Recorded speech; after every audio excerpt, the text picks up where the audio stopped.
Hi guys, welcome back to part 3 of how to start a zero waste lifestyle.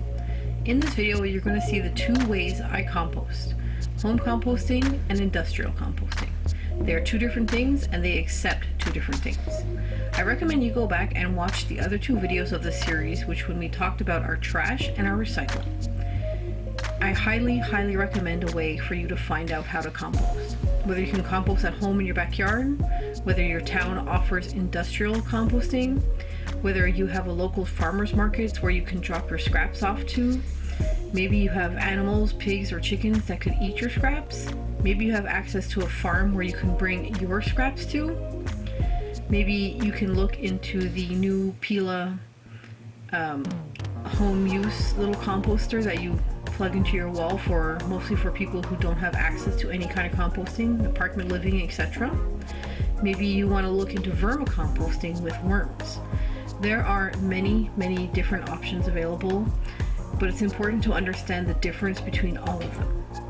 I home compost in my backyard. This means I could take fruit, vegetables, coffee grinds, tea leaves, hair, nails, stuff like that. I cannot put any meat or dairy in my backyard compost. However, my city and town offers industrial composting, which means I can put anything in it. Even raw meat, dairy, cooked meat, it doesn't matter. If you don't finish your plate from supper, you could scrape it into the bin and it can go in there. They'll even take any kind of cardboard or anything full of grease like a pizza box. It's important to understand that home composting normally does not get as hot to kill the same kind of bacteria that an industrial composting can.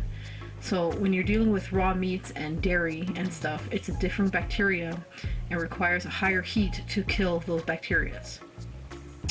Now, the great thing about composting in your own backyard is you will get the most amazing compost that you can throw right back on your garden, and technically it's costing you nothing and you're getting it for free.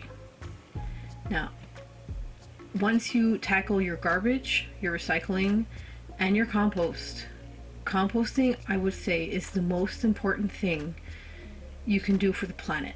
It has the biggest impact. It has a bigger impact than even recycling or even trying to live zero waste. If you can take care of your composting and food scraps, you're there. You can reduce everything by at least half. I appreciate you watching this video, and I will see you next time.